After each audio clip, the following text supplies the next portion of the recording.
What is going on, YouTube? PPS here, Pass the Prop, back here again. MLB show today for the 24th of June, finishing up the month here. Crazy, we're almost into July. We're getting there. We're getting to those dog days of summer coming up here, so it's an exciting time. Joined as always by my guys, too. We got a huge slate today. How you doing, man? I'm doing pretty good. Had a solid weekend. Had a great Saturday in the betting streets. And then Sunday, I just kind of took it off. I had Tom Kim to win. He did not win. So that was not fun. But I didn't watch it at all. Like, I saw the leaderboard. I knew it was going to be just a day of, like, suffering if I sat around and watched Scotty do what Scotty always does. So I took that off. Had a great day yesterday. Hoping to carry a little bit of that momentum in today's slate. Yes, sir. Yes, sir. Definitely good thing to talk about there is Scotty's just on a little heater right now, dude. Again, 6 of them in his last 10, right? I think it was. I saw. So it was crazy, man.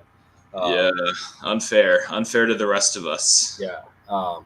Good for him. Obviously, one of those runs that you don't really think about till it's done. So good for him. Coming off of Friday's slate, we cashed our collab with our plus 100 on Patrick Sandoval.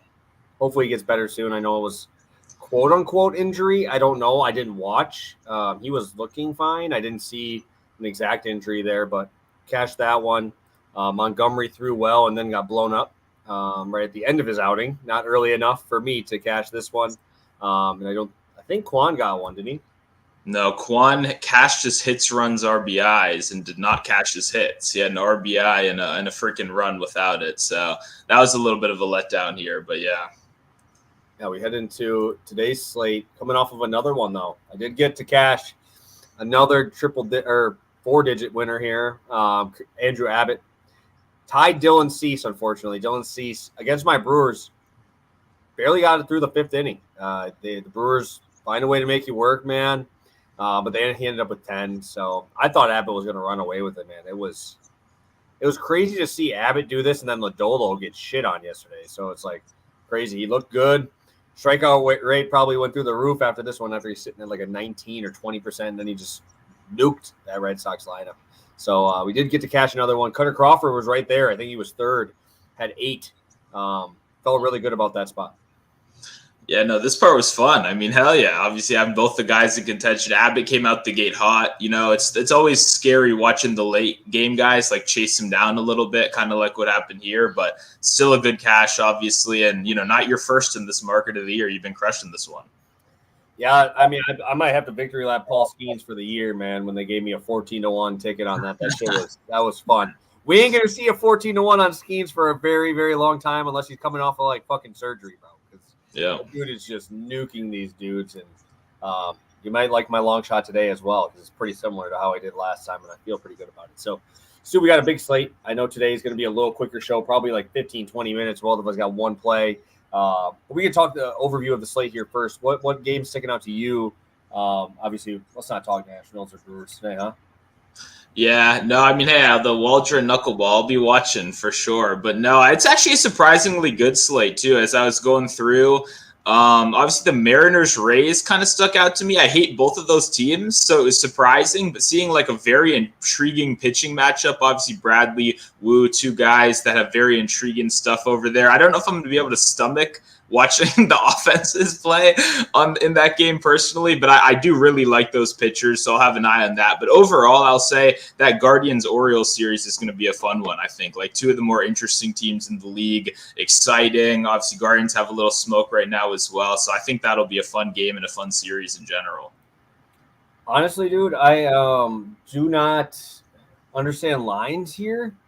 I'm assuming that the Orioles are going to be minus 150 plus in almost every single one of these games, just for the sheer fact that this is going to be the biggest discrepancy in pitching matchup leaning towards the Guardians, and they're still plus 105, right? You got Cade Povich, who's been okay. I mean, nothing spectacular. Tanner Bybee's been on a heater of a lifetime right now over the last month and a half, and you're still going to give me dog money on this Guardians team. So it's like, what's going to happen when it's, you know, Corbin Burns facing off against Tristan McKenzie? Like, are they minus 200? You know what I'm saying? Like, you're going to give me they're going to be minus 120, bro. Like, that's wild to me. What number you're giving me on these, especially in a plus pitching matchup here. So For me, I got to go Crochet, bro. Anytime the man pitches, he gets the Dodgers today. I kind of like him to nuke these dudes, honestly, dude. I'm not been a fan of this Dodgers lineup without Mookie in it. Obviously, Shohei at the top of the lineup. Shohei's going to do what he does, but Crochet is fucking good, dude. He is so good. Lefties are just wiped out. And now your two best hitters are out pretty much then with Freeman and Ohtani, and then still no Mookie Betts. So you're relying on, I get it, Teoscar Hernandez. Will Smith's been dog shit in the last series. So Teoscar, Andy Pages, you're going to tell me that Kike Hernandez is going to do some shit against this dude? Come on now. I think he does very well, but kind of leaning into my long shot stuff, I don't think he should be 3-1 to lead the slate in strikeouts against the Dodgers. Like, I think he's going to do well, but 3-1, man, that's not what I was expecting on this type of slate. So, damn, it's interesting. I'm sure I'm not going to be taking that at all. Yeah, I mean, even as I was scrolling through the no-win category and seeing Crochet almost like minus 185 for a no-win against the Dodgers, you're like, whoa, what's going on? And then you kind of remember that, yeah, this Dodgers lineup right now is obviously very decimated. And it's kind of like you're saying, who is going to give you that production? I'm not 100% sure personally, but hard game for me to bet. You know, I don't really obviously want to count on either of these offenses at these current states right now. Yes, sir. Yes, sir. I think we're good. We got about 15 of you guys in here live with us a little later than usual, but we appreciate you guys popping in here with us and joining us on this pretty massive slate. If you have questions, drop them in the chat. Also want to get out my apologies from last show about Austin Riley, bro. I got to get that out. Where did Nestor come up in that? Why did Nestor come up in that conversation? Did you know we were talking about Nestor? Yeah. Like, he didn't even throw. Like, it was fucking Rodon. Like, I have no clue. On to fucking Kelnick, and he threw well in that outing. So I'm like, so I felt better about that. But I'm like, why the fuck are you talking about Nestor? Like, now I think back on him, I'm like, we talked about Nestor so much. Fuck, I hate Rodon. So I would have probably been all on it with you. I got to rewatch, honestly. I just remember I remember Googling him on ESPN because you asked to guess, you know. So I remember doing that part. But yeah, I don't know. Nestor came up. All I know is I saw it the other day and I was like, oh shit. I wonder what did happen there. But I don't know. I'll watch it back and I can explore. Yeah, I don't know what it was. I truly don't know, and that's what really bothers me because I'm like, why would Nestor come up? Because he did do well. He did do well against the Braves in Yankee Stadium, even with that spot. So, something in the water over there. But, yeah, Sue, you ready to get it going? Yeah, let's do it. All right, take it away, man. Sounds good. We're going over in the hip parlay streets. We got Profar. We got Reynolds, minus 119 over on FanDuel. Obviously, Reynolds coming in. Pretty insane heater right now, 20-game hit streak, 21 will tie, obviously the most of anyone this season. And it's a good matchup against Spears, right? Someone who's really struggling against guys on the other side of the plate. 315 expected batting average so far this year. And man, Reynolds, I mean, 458 in the month of June so far, obviously, lighting the world on fire. When you look at the pitch splits right here, hitting 290 and above over every single pitch in the repertoire. And that's even starting out with like kind of the lackluster start to the season Reynolds has. That's all things considered. Because if you notice, he's only in 275 on the year, even with this kind of massive hit streak going. But man, over the weekend, the power really came alive as well. Not that it hasn't been there, in spurts all season, but 3 homers over these last 4 games now. He's just seeing it really well. And to me, when I look at the odds, right, this is the lowest I've ever seen Reynolds for a homer. I mean, 240, 260 is the best price you're going to see on the market right now. Total bases is at minus 135. Like, all of the props, I think, are juiced kind of accordingly, but his hit is still like under that minus 300. Like, it's still in a kind of reasonable playable range right here, where I think there's definitely enough value, especially, all things considered with how well he's playing. Like, I think there's actually some sportsbook number value as well, because they're clearly not wanting to get beat on these homer props and these total base props, because I mean, I'm sure you've been noticing the prices are kind of getting worse and worse like every day as we go right now. So definitely like that look. On the other side, Profar is another guy, little 7-game hit streak coming in, missed 1 game with with an injury during your Brewers series, but is back in the lineup. And the interesting thing, obviously, very good splits against lefties so far this year, despite the fact that this Padres team fucking sucks against lefties, which we were chatting about a little bit before the show, which is kind of funny. You look at the individual players, you think like, got 358 from Profar right here, but you'd think like the Tatis, the Machados of the world as well would be in a good spot. But funnily enough, like I wanted to play the hits, runs, RBIs, but I didn't really want to count on the rest of the crew right here. But it's another thing with the sportsbook pricing where he's only 230, 240 to get a hit in this one, despite the fact that his hits, runs, RBIs is the same price as like the Steven Kwans of the slate, right? It's at that minus 150, minus 160 kind of unplayable range right now, which I found very interesting because his hit is such a better option on the book. And when you look at it, I mean, the hits, runs, RBIs is definitely nice because of where he is in that lineup, but really, I think Corbin is going to be a fine matchup right here. I think he's coming off of his best start of the year, maybe his best start in the last 3 seasons or so. But I don't think there's any like overwhelming reason. There's no like change in stuff. The expected ERA is still way higher than the ERA. Like none of the advanced stats are showing that we've made any like huge adjustments. And just the eye test as someone that's watched all of Corbin's starts, I really don't see much different. He's pitching to contact, and they're still going to truck him out there for 5-6 innings, really, no matter how good or bad he's doing, because they need him to eat those innings. So Profar is a guy that I've been very confident against with lefties, 354 on the season.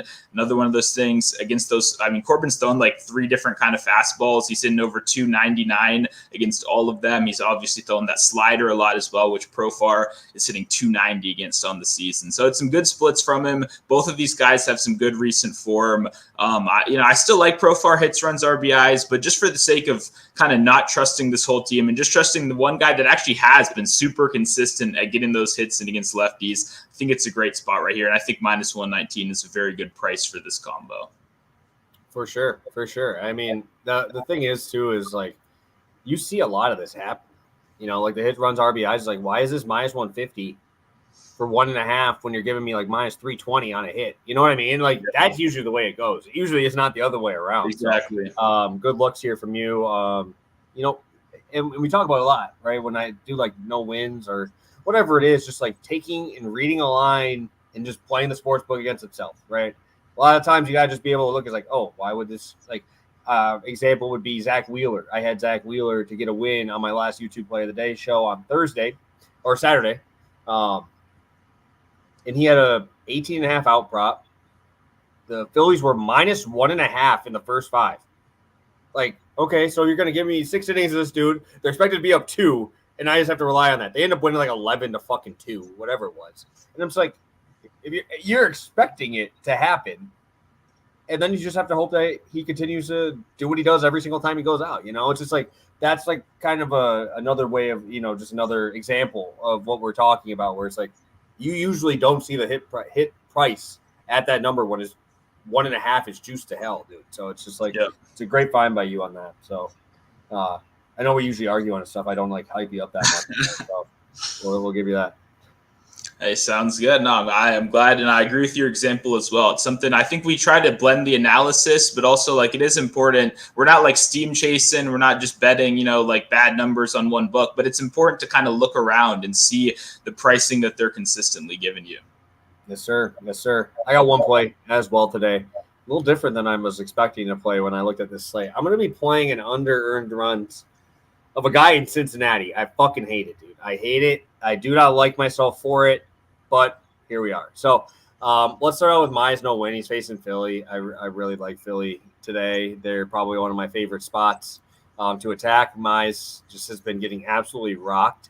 And this is another example, like that Braves game.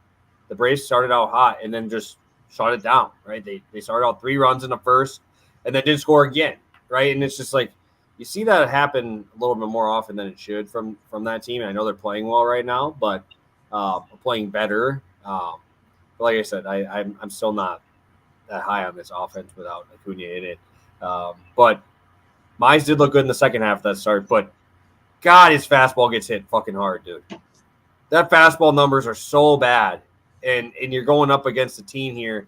You need to strike them out, bro. Like, you have to have swing and miss stuff against this Phillies team.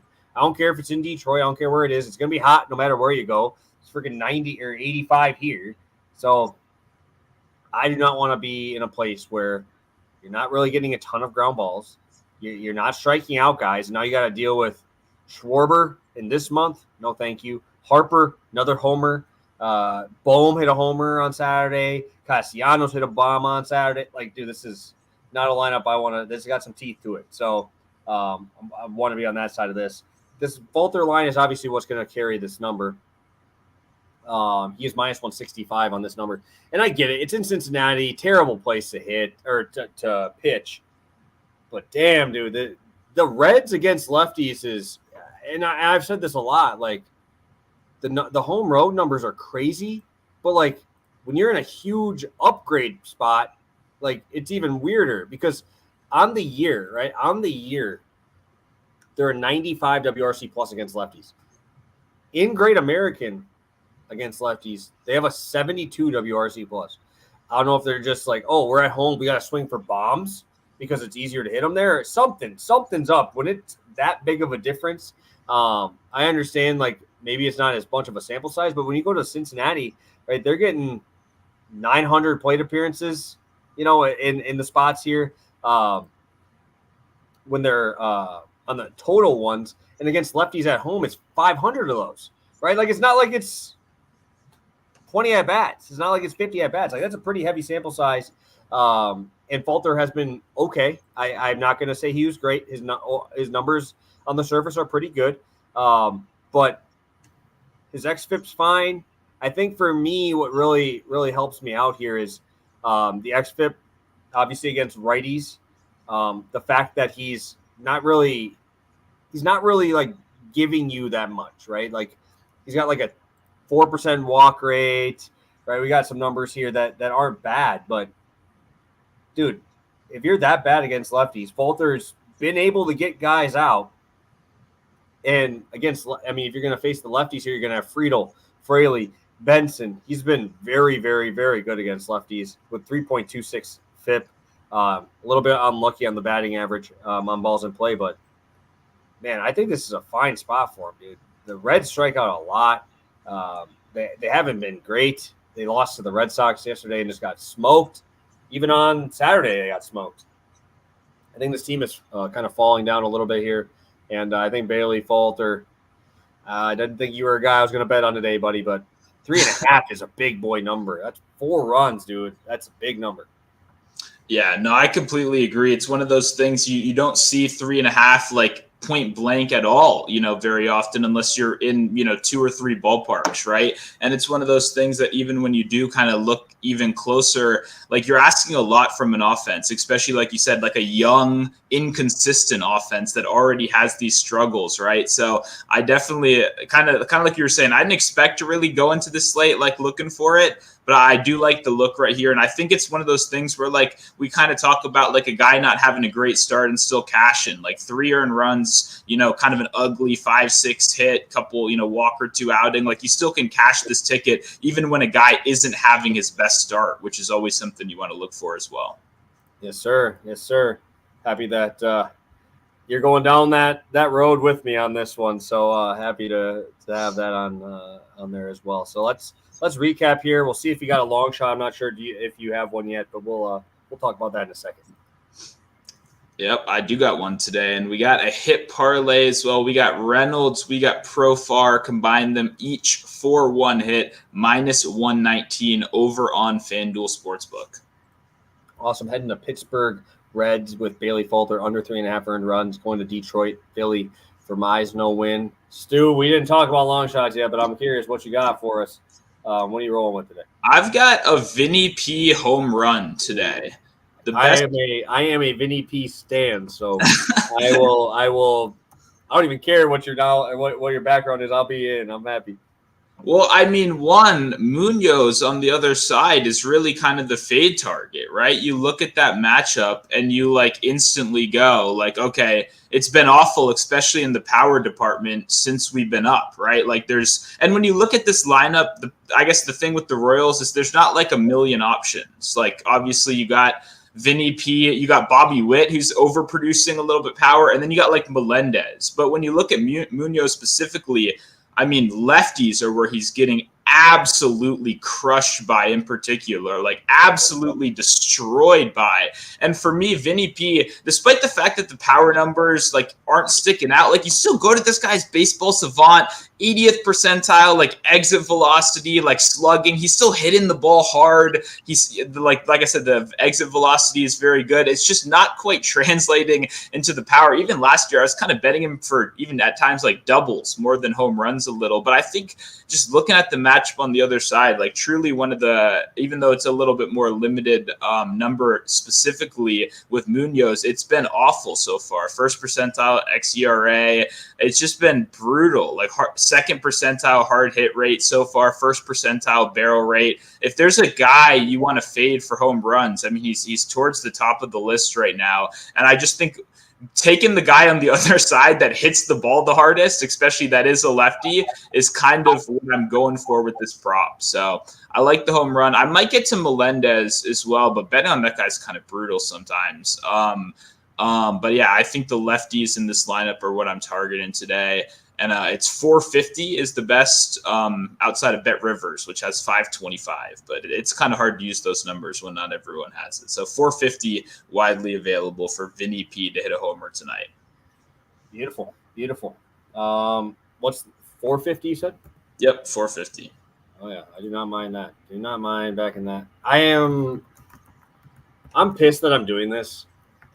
Really, honestly, I was going to do the combo one that I did last time, but 5-1 on this, bro. I have to do it, bro. Like, I think this dude just rolls these boys. Taj Bradley, I've been playing in DFS every single time he pitched. I played him against the Cubs at decent ownership. Was feeling great about myself there, dude. Just absolutely mowed down that team. I get it. Reagans gets to face Miami. That's 3.5 to 1. Right. But I don't know, man. I've seen him struggle in a few of these spots. Bradley's issue is just walks. Guys are not hitting him, bro. If they hit him, it's a bomb right there. Like, that's it. Like, he's giving up so many solo bombs that I've watched when I've watched him, and then just goes back, all right, well, I'll just strike the rest of you guys out. Right. So really, Crochet and Reagans are the same price pretty much, or very similar pricing. I don't want to bet. I mean, I think Crochet does well, but against the Dodgers, man, now you have the best strikeout, one of the best strikeout matchups you could ever ask for. Yep. You get to face the. I just laugh at how bad these dudes are at putting the ball in play. Like, we talk about how shit Oakland is in terms of strikeouts. Seattle's right there, dude. Seattle on the road against righties, 27% K rate. 27, man. And now you're going to a guy here with a 30% K rate. He's been a beast at home. Dude, I have a hard time seeing them put the ball in play here, bro. And I think Brian Wu does fantastic on the other side. I love me some Brian Wu, but the swing and miss stuff of Bradley, seen him get into the seventh inning a couple times, huge. I think this is an absolutely lights out spot here. And also, when you look at this team, they're middle of the pack in walks too. Like, it's not like they're striking out because they're getting super deep in counts, right? It's just because they're bad. They just can't put the ball in play. And shout out to, I remember the guy's name, but I hear it on baseball radio. It's just how bad the Mariners front office is, bro. Like, you're getting rid of Teoscar Hernandez because he strikes out too much, bro. You're getting rid of Kelnick because he strikes out too much, and you still lead the MLB in strikeouts, bro. Like, it's crazy to me that you just let Teoscar go, dude. That dude's batting in the middle of the best lineup in the MLB, and you let him fucking go. Crazy to me. Absolutely crazy to me, and you still strike out that much. I think it's more of like it's got to be in there. I just had to get my rant in. I didn't do it. No, I got you. I mean, it's I'd be very sad if I was a Mariners fan right now, just because it feels like such a revolving door over there. But I like this prop. I'm scared of Reagans is probably my only commentary. Like, I would say, looking at this K leaderboard right now, man, this might be one of the scariest daily K things I've seen all year, which is weird because normally the guy at the top is the scariest, like Crochet. like you said, I'm not quite as actually worried about Crochet just with that kind of high level matchup on the other side. But like Reagan's right there. Even a guy like Nola, who isn't the strikeout artist, but he's going 7 innings every freaking outing. So the opportunity's there. A guy like Hawk with that crazy, slider, BB down there. Like there's Woo 34-1, like a guy that's had 10K outings, like it's one of those things that like, there's so many good options on the slate today that I am a little bit like scared, like in general, but I do like Bradley. He's lights out. And like you said, it's like the best matchup you can get. So it's definitely going to be an interesting one to follow tonight. Yeah, no, I think this is funny because we talk about how shit some of these teams are, Miami's not good, right? They're not a good team or whatever, but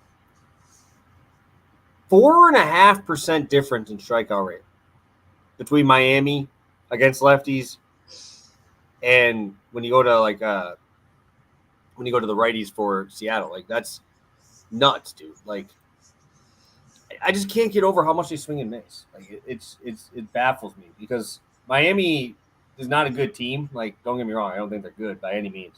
But like against lefties at home this year, 20% K rate, right?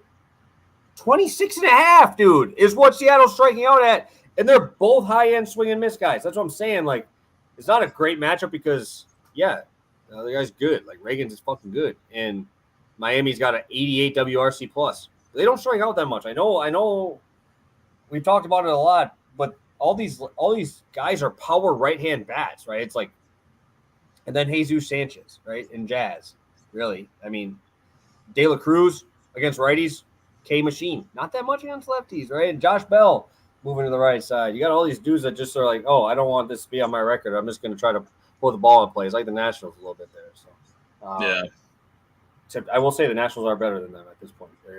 Miami is fucking atrocious. So, all right, Stu, what do you got for the people there? 2 long shots. I told you I had to get a higher one, 450 to 500. So hopefully one of us gets one, huh?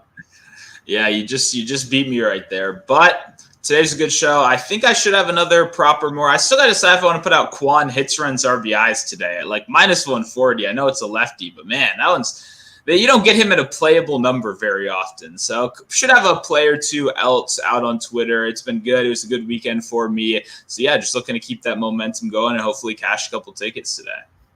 Beautiful, beautiful. Thank you guys for tuning in. Should have plays throughout the day. Obviously, plays tomorrow. We'll figure out Wednesday what's happening there. I know it's just a shit show with these freaking early slates, and because some of them they're giving me like 4 early games and then 12 late. Then it's like, all right, we can just do regular. Fuck the early games. But some of them it's like 10 and 4, and it's just like annoying. So figure it out, MLB, dude. Let's figure this shit out so we can just have a normal time on shows. But awesome. We got one question here before we leave out. I should say hi to Terrence. We'll say hi to Dale in there. Sergio, do you like an over? I'm assuming an over on the games today. All right, we'll finish off with that, Sue. What one game do you expect to go over the total? You had to pick one. That's a good question. Let's see. What do we got here today? What do you think about there's a couple interesting options. I'll say, what about that late game? That Cubs-Giants game, 7.5, and the Cubs on the road. I don't know. I don't really bet over-under game totals very often, especially full game. Maybe first 5. I never do. What about Braves-Cardinals? Can that just be the chalk answer? Fuck Lance Lynn. That guy gives up 8 runs half the time and 0 runs the other half. So you're going to have to spin the wheel and decide which one it's going to be. But honestly, Braves-Cardinals would be my answer, gun to my head if I had to pick an over. I am going to just say the Royals game for the sheer fact of I don't know why it's a 9.5 total. I don't either. And Reagan is on the mound against one of the I don't either. It's going to be hot as hell, but I have to take it, dude. If you're going to give me a line like that, I have to. It just sheer out of what the fuck, So I just saw that game. Yeah. Well, yeah, that's man, because I like Reagan's today, but like the start, like it's weird. Like you don't get a line like that, even if the other pitcher on the other side's a can. So I don't know. I see where you're coming from on that one. I wouldn't play the under is what I'd say. Like even though I like Reagan's, I'd stay away from that. So should be a fun one today. Yes, sir. Yes, sir. Thank you guys for tuning in. We appreciate you guys. Possibly Wednesday, for sure Friday. Thank you guys for tuning in. Best of luck on all your bets. We'll see you guys later this week. Have a good one.